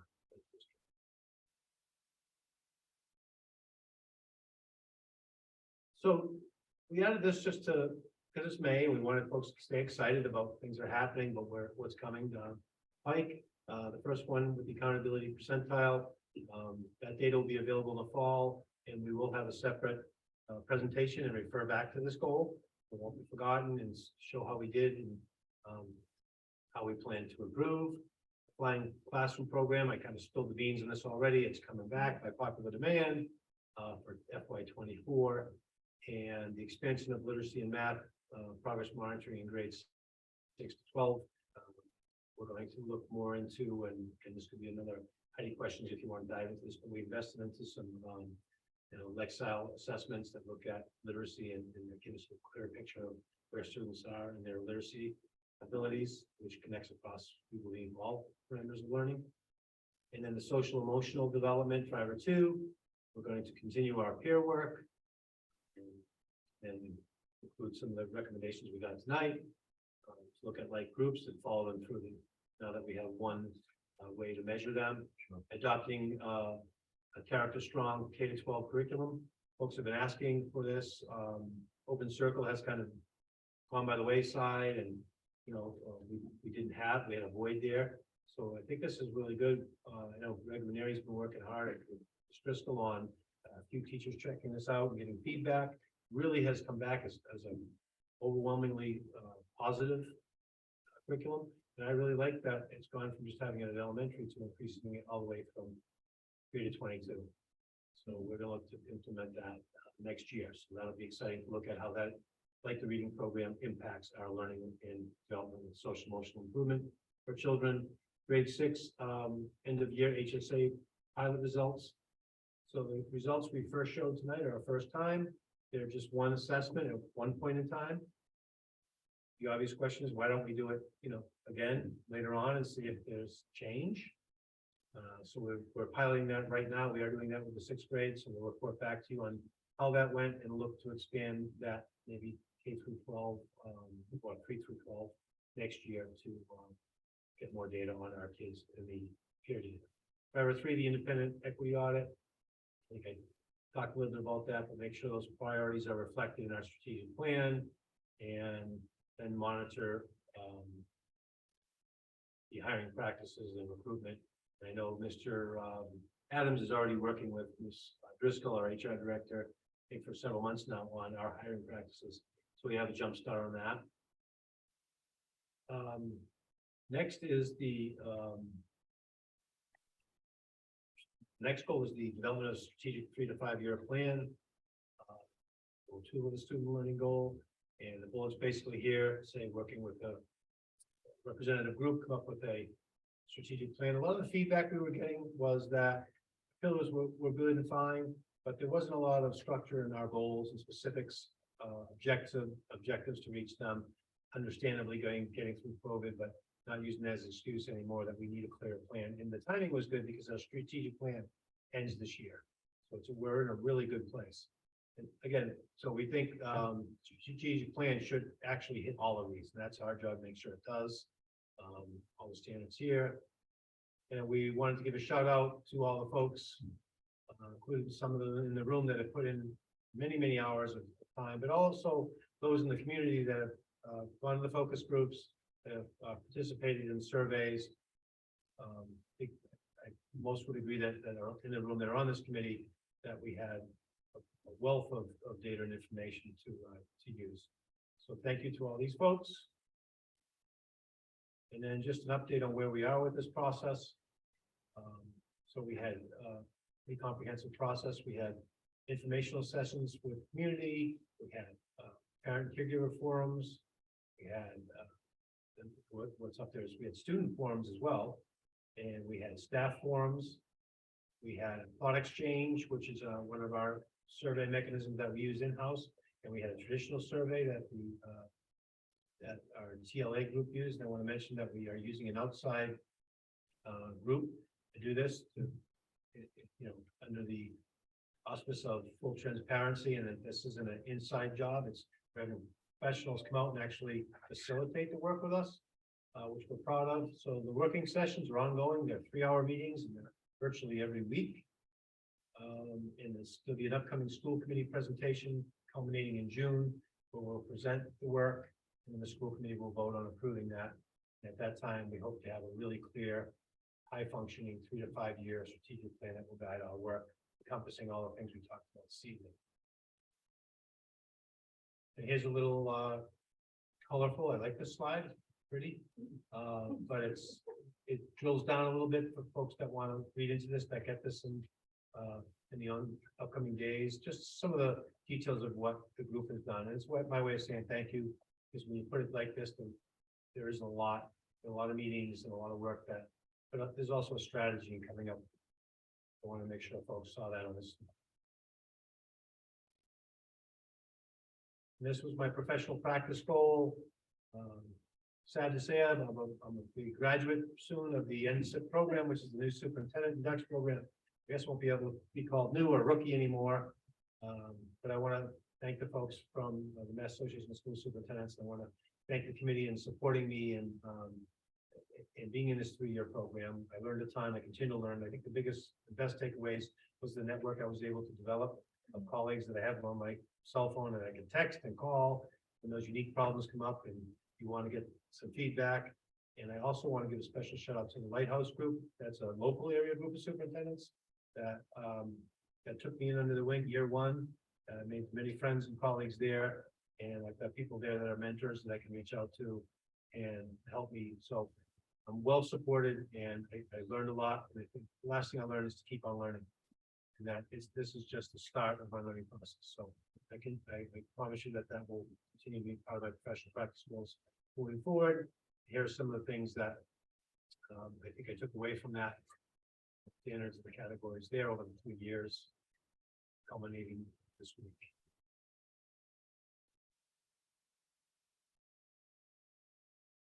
So the last 2 are the district improvement goals, and the first one on the left involves the MSBA project, which is the Cushing Hadley New Building Project, which I initially spoke about.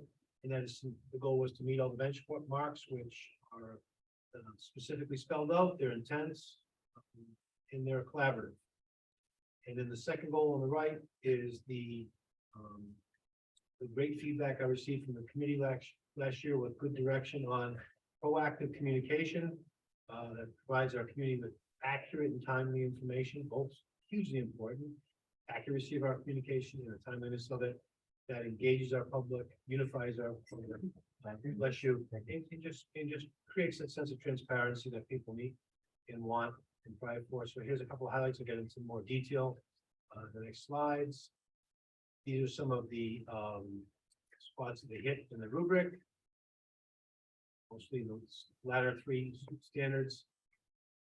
And again, another shout out to the building committee members who have spent maybe up to hundreds of hours, but certainly will in the next years. This is a 5-year thing, and we'll see. But thank you to all of you for your commitment to the building committee. Here's a visual on the 5 years out with the goal of moving kids into the new building in September of 2027. I think it's flown by, but we still got a ways to go. because there's been a lot going on, and there we are in the soft spot of feasibility study from schematic design. And here's a little more detail for folks. And so we kicked this off in December of this year. And we're already into the May piece where you can see we've had 2 public meetings already that we feel have been very successful. The information is shared. I'll get to that in the communication goal, because I think that goes hand in hand with this. We also have, hold on one more time. Can you go back there? How do you, one slide says, there's an important date there. So August 31st, the end of the summer will be, actually, let me go back to the first red arrow. You can see the submit PDP, which is the preliminary design program. Oh, you're right. To MSBA May 25th. So that's the mini, like whittle down, and then 8/31, you'll see we get to the 1. So that's when we'll know more about through the process. School committee obviously will have insight. We'll have another report to the school committee coming up in between that time, obviously, and some votes for you as well. And then the rest people can look at just to get a little more detail. Those are subject to change as we get later into 2024. But folks, I think, wanted to know, when's the vote on the money piece, or how much that'll be coming in May of next year. That'll be something this year. Thank you.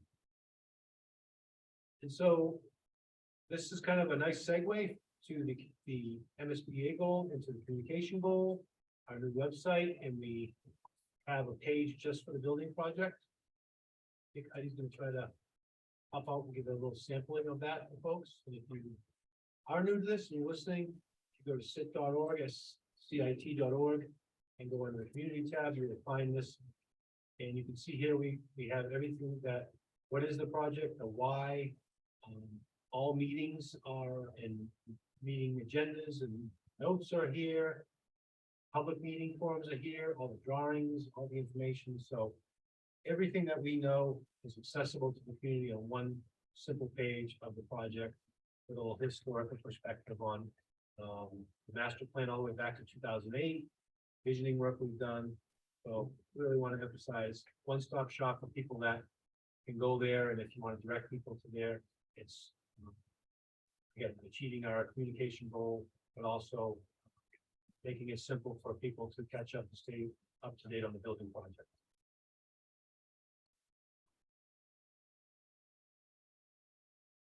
Now I will move over to the last goal, which is the communication goal. So we launched 8 new websites, and then 1 major website in 1 year. When I got here 3 years ago, my amazing and dynamic assistant, Ms. Peters, who can do just about everything, probably except run her own webpage, which she was tasked to do at the time. Is still very involved in this, but we're excited about this, and I'm going to point out some of the features. And just know this is a goal that's ongoing. It still has a lot of potential that we fully intend to tap. So we did overhaul this design, got a new design to it, a new carrier to bring in the accessibility tools that were available to those that may be visually impaired or have other disabilities. From former website did not have that. It was not accessible to all. That is now, according to us, the content organization. Again, we're getting feedback continuously. It's easier to find and route. Schools can share all their information in one place. So if you want to just look at Cushing, you can do that. District has its own page. I think it's a lot cleaner. And again, a work in progress. The app we thought was a really good addition, because the feedback we got was that people use their phones to access more of this. All the data that we saw from last year's Thursday Thoughts and such, showing that people access it from their phones. So the mobile app is new. And then notifications is also new and can be controlled by the user. You have district information, you can have one school. So if you haven't got the app, and you're listening, again, this is a plug for that. We encourage you to get that and see push notifications if you'd like. Other things we did.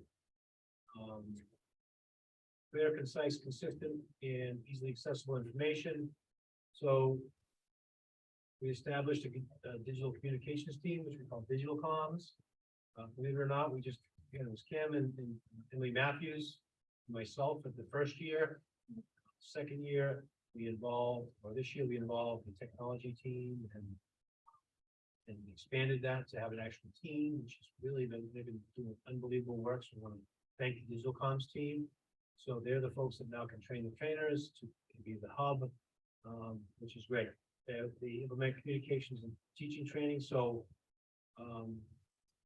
we've trained central office, we've trained principals, how to post things, how to do things. Now we're branching out to administrative assistants so that the more people we can get that are familiar with it, understand it, the more accurate information we can get out more easily. So that again is training. Smart Brevity book is a book I recommend. It was actually shared with me by our website designer, and some things by the title. Sorry if I butchered, but she's been fabulous. And it talks about folks, Maxios wrote the book, and I'll give a little plug for that because it's it really talks about them looking at the data on communication and all the way down for how many people are only spending seconds on a website or on a post or on something we spend out. We're sitting here spending all this time writing 3-4 paragraphs of work, and 98% of the people aren't reading past the first paragraph. So the smart brevity angle was to put things in bullets, to include this page is an example of smart brevity. This could easily be 6 slides. We pared it down to 1 so that people's attention can be, and then if you're interested in a topic, that you include links. And so now that you hear this, when you see our post about this meeting, you'll see that in action. We'll put all the resources down the bottom and links, because if you put the links at top, people are going to go off of them and not come back. So we want to drive people to the website and then wait to the end to kick them off to things that they're interested in. So I'm doing a book study with the principals and the central office team on smart brevity and what I learned from it, and it's been a game changer for me personally. So all the way down to how you send emails. So, real good stuff. The middle column, again, in collaboration and feedback from our school committee, the recommendation from you all was to create a calendar. And so we did that for the first time this year. All the things that are staples that we have every year, we plugged them in. Then we included things, we gave the school committee access, the central office have access. And so now we know when to plan appropriately and make sure the meetings run efficiently, but also that things are done timely and that we don't miss things, quite honestly, that things are locked in. And so that will continue. I hope people appreciate it's really been helpful to us. And then the next one is the family school information. Talk a little bit about this. One true source is the website with principal updates, school calendars. The biggest thing that I found out when we visited PTO meetings was the lunch menu. So we've done a better job of getting that up front and center. And then I talked about the beginning and end of the year. Then the community outreach, just thought exchange. We've done probably too many surveys. So good news, folks, we're going to give you a break. We had to for the strategic plan and for all the other work we've done. But thank you for the results, and the return have been so high, though. So I want to thank people for doing that, because it's really been helpful to understand how you're receiving the communication. And then the expanded access to candidates for employment through easy to shareable links. That picture on the far right is an example. I think I gave this to the school committee at one point. We're excited about it. We advertise for, we're starting off with like principal jobs, administrative roles. Now we're doing it for teacher jobs, department chair jobs. Something that you can text to a friend, and that friend can text to 10 of their friends, and you don't have to go on School Spring necessarily. So we've done that. We've seen a much higher turnout in applications. And then we asked them, well, where'd you get this information? Oh, I saw it on text, or I saw it on Twitter or LinkedIn, not necessarily on School Spring. So again, that's paid off hugely for us. A lot of schools are having trouble finding and hiring people. This is part of it, plus having a great district trust. And lastly, I think, for our future plans, because I did say this is ongoing, a lot more to do. First year is to continue to accept feedback on how we can make it better.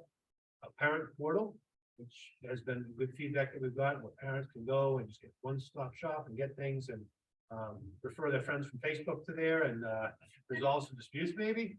And then staff portal, which will be for our staff, which they deserve, which will be a place to go in and get tools that will be helpful to them, whether it's evaluation information, filling out field trip forms, all that kind of stuff. is a couple of the short-term things we have in mind. And then the last thing I just wanted to share that we're outside the goals. But I think a lot of these directly tie into the budget. And you value what you buy, and so this is a way of thanking our community for recently passing our most recent budget. And this is some of the things that we're spending it on, and also the capital and the select board and the town administrator and finance director for their support. And I wanted just to put these things down because I know there's been some talk about capital and budget. Just want to show what people what we're spending the money on and also what we're investing in. And this also goes hands in hand with the new school project, because the first question people are going to ask is, well, my child may not go to that school, but we want to show what we're doing with all the other schools. Because one of our promises also was that not only are we going to maintain our other buildings, but we're going to improve them. So that we have all great buildings. So just real quick, some of these are self-explanatory, so I'll let you read them. But we have a big summer. I wanted to make sure Dr. Touch was kept busy before he retired, so that he's got deadlines to meet for all these. He's doing a great job. But new floors in second and third floor, to match these beautiful floors in the high school. Wampatuck is getting all new floors, which will look beautiful to tie in with the new library flooring that they got. Wampatuck parking lot is going to be done over, which is huge for safety. Crosswalks, if you've been there going behind the building, it's not the safest area, kids having to cross over to the playgrounds. So we'll have crossing stations there, and so there's a lot. Besides having a new parking lot, there's a lot of safety features that come with that. And that was a capital project that was put in place before we got here, and we're finally bringing that to fruition. Not as exciting, but we learned in COVID, the HVAC is a phased-in approach that we're starting at the high school to improve the air quality at the high school, which is much needed. The Jenkins playground, shout out to the Jenkins PTO and Principal Oldak and the CPC in the town for supporting that. So that work is underway. That'll be a down the road thing, but we're working on that, so that's coming. New roofs at Jenkins and Scituate High School coming soon, maybe as early as this summer, which is the goal. And the Jenkins roof has been a mess for several years. Locker room phase 2. Again, I think they said that tonight that the high school facility and middle school facility is one of the best in the area. And to have now the interior matching the exterior for our students and our visiting groups that use this in our community, and it's a real great thing. 5.8 new staff members added this year.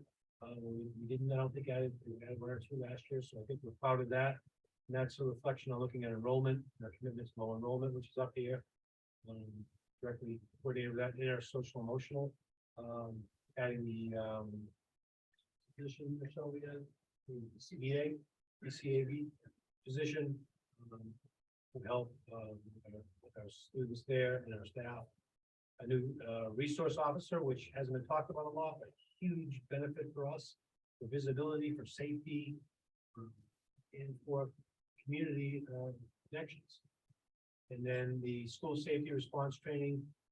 Next meeting, we'll actually have our newly formed safety committee. Mr. Beatty and Ms. Soldak presenting on all the great things we've been doing to ensure our schools are safe. And training, part of that safety work that you see next week is training all our assistants and administrators and bomb threat protocols. If you've been reading anywhere in the news that we're one of the few schools probably that hasn't been hit by this, we're prepared. So we've had training on that, among other things. Bottom left corner, I'm almost done. Thank you for your patience. Transportation to Independence County. This is something we're really excited about. It goes under the radar in the budget, maybe. Independence Academy is a academy for students that may not be succeeding in the regular day program, that may have social, emotional, or addictions, skills that they need to work on. And we partner with them. We do send students there, but the missing piece is that transportation was never supported. And when I went to visit that school, because I was so interested in partnering with them and wanted to be proactive, and said, you know, why are we waiting for a kid to crash and burn and send them to you, and then tell the parents they have to transfer them to Brockton? Let's have a new model where we actually look at kids where they're starting to go down that path, work with the families and the child, provide them transportation, and make it proactive so that they can come back to school healthier. And so we're real proud of that. When I went to visit, the director of the school said we are the first school ever to provide transportation. So that's something we are really proud of. that I know will help kids proactively. And then the budget book that was new this year, it was blue, if anyone hasn't seen it. Dr. Dutch deserves a lot of credit for that, but the town deserves a lot of credit because at town meeting the year before, we were asked by someone that wasn't able to make one of the meetings or go to the website or whatever, to have something in hand that evening. And I think he knocked it out of the park there. I think there's more transparency and more information that you can get from a year's worth of reading some of this other stuff. That was something we're proud of, and we will continue. Commitment to small class sizes. If you look at our class sizes anticipated right now with that new staff, I think we're 20 or below across the board, which is not too common. It's something we're committed to. And then the last one, increase cybersecurity. 2FM, I can't say the word factor, authentication. We've done that with all our computers. Teachers have supported that so that we can't get hacked. Now we're instructed, we've been successful with that. So that's that. Thank you for all your time. So, other than that, we're pretty bored. So what else? Thank you for your patience. I know that was long. Okay. That was good. Can I ask a couple of them? So just a couple of suggestions or thoughts. Again, thank you for all this work. It's amazing. So I just wanted to, I know you've seen it, we've all seen it. I just wanted to sort of bring it up again. When you think about goals for the equity audit piece, I just want to make sure that we are thinking, especially given that you're talking about the collaborative relationship with parents in the community, like I'm still overwhelmed and shocked by some of the comments, racist comments and homophobic comments. And I think one of our goals as a school committee and a school should be to really make sure we're addressing those head on so that we change those things that we're seeing so visible. And I just want our students who listen or watch these recordings to know that we see them and we have their backs. And so I just want to say that again. I think the other thing I'd love for us to think about as a group is, Heidi, you mentioned, and I think your point's well taken, that the data we see is a point in time. It's, a single data point. We never want to judge a single student, teacher, or class on that single data point. So I'm wondering if, to add yet another slide to this wonderful presentation, I wonder if we could think creatively about what it would look like to bring some qualitative data to the ELA and math to sort of, I don't know if it's to invite a teacher from the data team to share a story, to like just bring some color and depth and breadth to the data that we're seeing, because I think what we're trying to get away from is you're exceeding or you're not. You're in this category or in this category. You've said over and over again, we're on a journey, we're learning. And so I think that qualitative would speak to that. Great. I respond to that. Thank you. And both great feedback. And I do want to support what you said with that students watching out there. We do have your back and this will be addressed. So thank you for sharing that. And as far as the data, I think that's great. It's something we don't have in here is the qualitative and the stories behind what's happening. So I think that's a real good feedback. Good point. Thank you.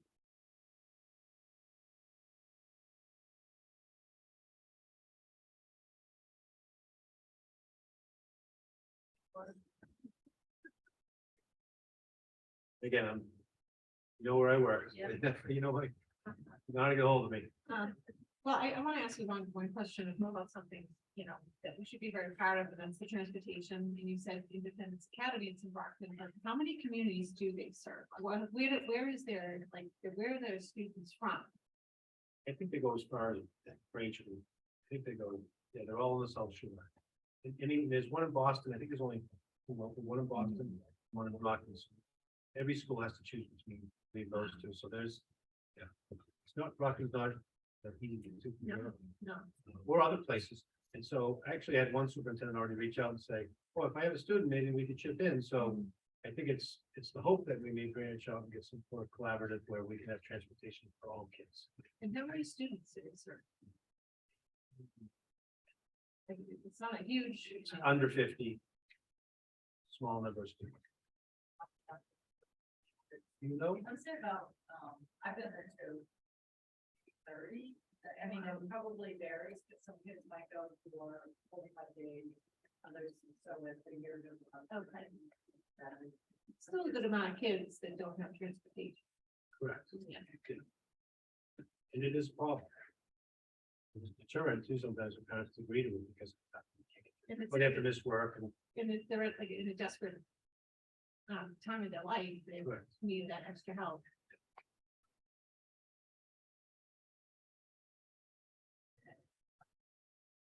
I don't have any comments right now. I think that, we'll take this information and then we have to do the lovely process of the superintendent evaluation. So I'll save any comments for that. Can't say, give too many kudos now and then I won't have anything to say next time. But no, I think that just the scope of the work that the district is doing is just, I mean, I think I'm glad that you brought it up, that we told you last year that all of your goals were very aggressive. So I'm glad that you did, and someone else realized that as well, I guess. But the fact that you were able to make progress on so many was pretty impressive. And we see it, you know, we see it as school committee members. We see it firsthand. We see it secondhand and sometimes thirdhand. And I think that, again, the amount of work that has gone on over the last, I would say, 3 years has been quite astounding, I think. And I'm looking forward to see what the goals will be for next year. Thank you. A little pressure on them. No. I love pressure. Thank you. Listen, you navigated thousands of people out of a pandemic. It's an amazing feat, so we thank you for you and the team and everybody for just how, how on course everything feels. I just want to acknowledge that because it is not like that outside of, this district specifically. Thank you for sharing that. I'm glad you used we because it's all of us. It's the people watching, it's so much. And I will agree that it's a lot, but it's fun, it's enjoyable. And, I think we're all in it for the right reasons.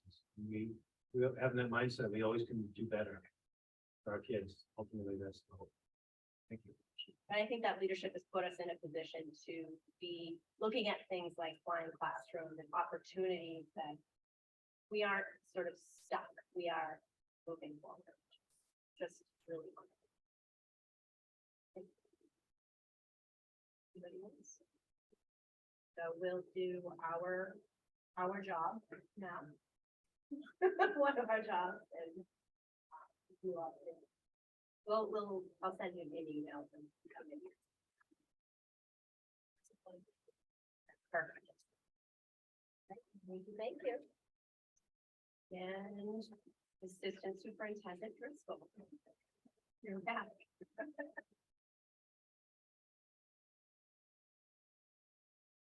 So I don't have a PowerPoint, sorry, Miss Leah. But my update is just that we are wrapping up this week the social studies department chair interviews. There are 2 candidates for each that will be meeting with Superintendent Berkman and with me.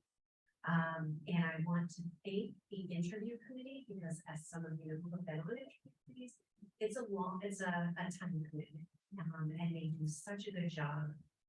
So I wanted to thank the Social Studies Department Chair Interview Committee, Kristen Emerson, Karen Hughes, Kathleen Murphy, who's a parent, Patrick Newton, Heather Rulinger, Laurie Withrow, the other parent. I do want to say those 2 parents were the only 2 who volunteered for either of these committees, and they willingly served on both. So that's a lot of time. The ELA Department Chair Committee, Janelle Adams, Ian Blake, Karen Hughes, Adele McCarthy, Kathleen Murphy, Colin Simpson, Steve Sweat, and Laurie Withrow. And I also like to give a shout out to Karen Hughes, who was the administrator representative on both that as well.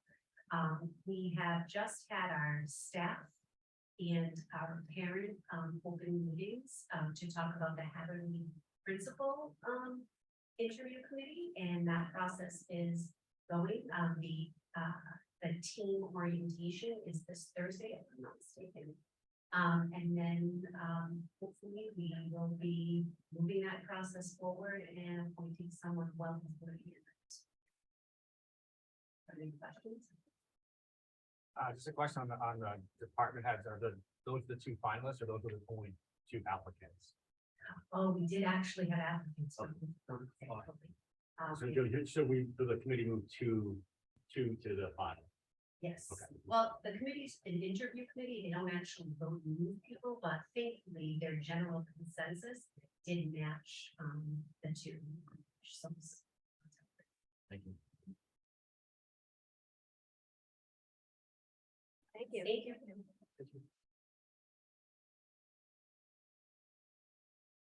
Okay, subcommittee updates, South Shore Educational Collaborative. Is there- Yeah, so. South Shore Collaborative, each year the committee has to nominate somebody to either represent us, go into meetings or report back to the committee. Typically, that's me. I'll do that. There, that sounds wonderful. Happy to do it. Unless Rich, you wanted. Yeah. Thanks, I'll pass. Okay, we'll take a motion on. That's what I was surprised when I saw her name listed there. I make a motion to appoint Superintendent Bill Burkhead as the representative to the South Shore Educational Collaborative Board. Second. Okay, all in favor? Aye. Yeah.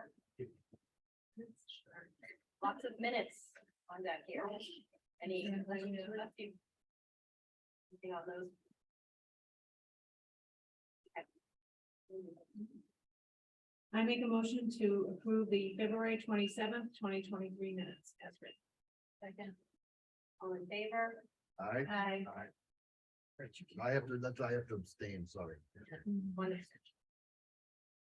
I make a motion to approve the March 13th, 2023 minutes as written. Second. All in favor? Aye. One abstention. I make a motion to approve the April 10th, 2023 minutes as written. Second. All in favor? Aye. I just make one clarification. It's on the February one, it's February 13th. I think the blue sheet has just the wrong date. Right. I believe it's February 13th. I think that's. That's right. No, you're right. I make a motion to approve the February 13th, 2023 minutes as written. Second. All in favor? Aye. One abstention. Right, no warrants. Responses, any other business? Right. Future agenda, no business? No business from Peter tonight. Future agenda items. Thing as of the moment, okay? Motion to adjourn. Second. All in favor? Aye.